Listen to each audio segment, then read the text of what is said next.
మరో breaking news చూస్తున్నాం. మాజీ సీఎం వైసీపీ అధినేత జగన్ సంచలన వ్యాఖ్యలు చేశారు. అధికార కూటమి ప్రభుత్వాన్ని ఉద్దేశించి తన మీద అంత కక్ష ఉంటే తనను చంపాలనుకుంటే చంపేయాలని అన్నారు. ఆంధ్రప్రదేశ్లో వైసీపీ కార్యకర్తలపై దాడులకు వ్యతిరేకంగా ఢిల్లీలో నిన్న ధర్నా చేశారు ఆయన. ఓ జాతీయ ఛానల్కి ఇచ్చిన ఇంటర్వ్యూలో ఈ హాట్ కామెంట్స్ చేశారు. కేవలం కూటమికి ఓటు వేయలేదు అనే కారణంతో అమాయకులైన ప్రజలు కార్యకర్తలను లక్ష్యంగా చేసుకుని దాడులు చేయడం కరెక్ట్ కాదని చెప్పారు. తన మీద అంత కక్ష ఉంటే తనొక్కడినే చంపేస్తే సరిపోతుందని, అమాయకులను దారుణంగా హింసించాల్సిన అవసరం ఏంటని ఆరోపించారు.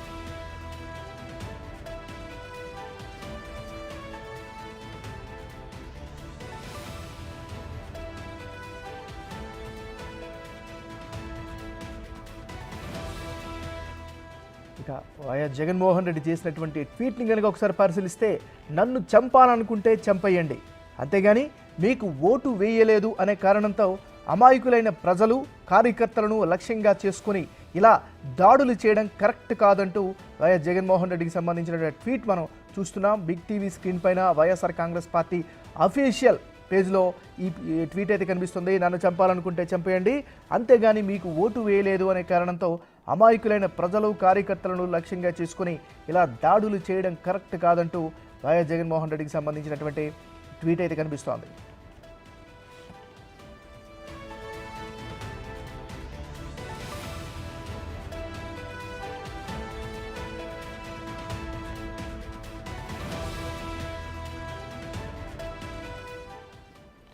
మాజీ సీఎం వైసీపీ అధినేత జగన్ సంచలన వ్యాఖ్యలు చేశారు.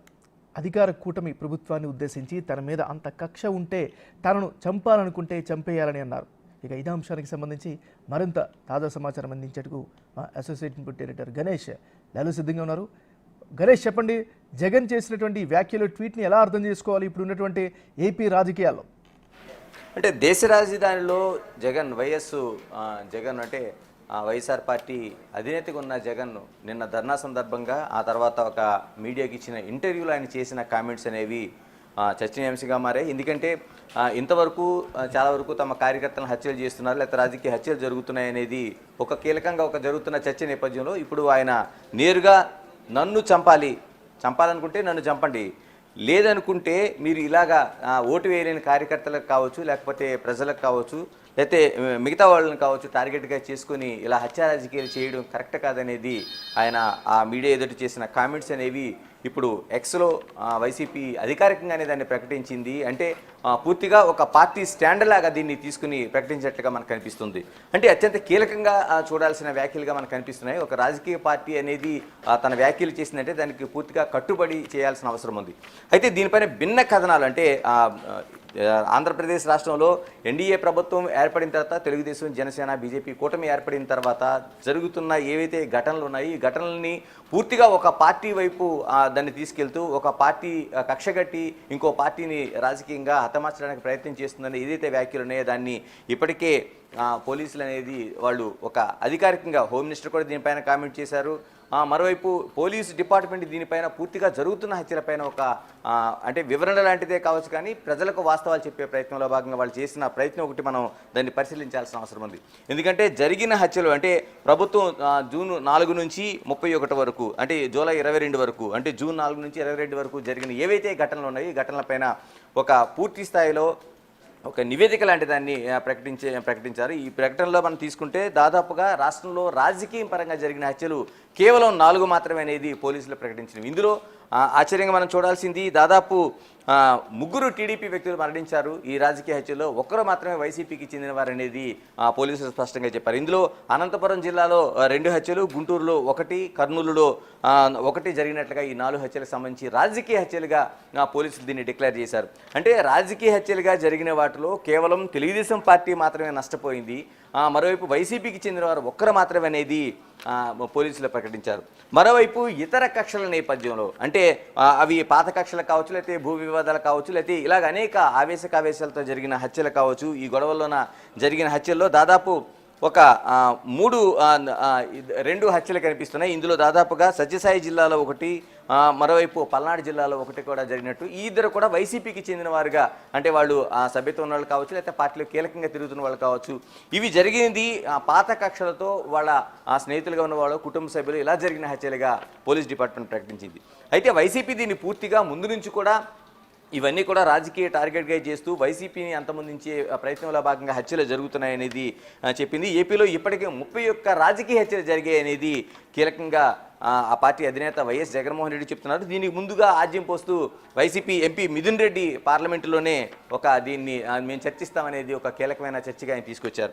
అంటే 31 రాజకీయ హత్యలు జరిగితే దీన్ని ఏ విధంగా చూడాల్సిన అవసరం ఉందనేది రాజకీయ విపక్షాల పెద్ద చర్చ జరుగుతున్న నేపథ్యంలో తెలుగుదేశం పార్టీ, మరోవైపు దాని మిత్రపక్షాలుగా ఉన్న వాళ్ళు కూడా పూర్తిగా ఖండిస్తున్నారు. ఇప్పటికి జరిగిన దాని వాస్తవాలు చెప్పాలి, 31 హత్యలు ఎక్కడ జరిగాయి చూపించాలనేది ఒక కీలకమైన ప్రశ్నగా వైసీపీకి వాళ్ళు ఎత్తి చూపుతున్నారు. దీన్ని సపోర్ట్ చేస్తూ పోలీస్ డిపార్ట్మెంట్ ఇచ్చిన ప్రకటన చూస్తే మామూలుగా జరిగిన, అంటే రాజకీయ హత్యలుగా జరిగినవి 4 జరిగినాయి, మిగతా పాత కక్షలతో జరిగినవి దాదాపు 2 మాత్రమే జరిగాయి. టోటల్గా ఒక 6 మర్డర్స్ మాత్రమే రాష్ట్రంలో జరిగాయి అనేది వాళ్ళు పోలీసులు కీలకంగా చెప్తున్నారు.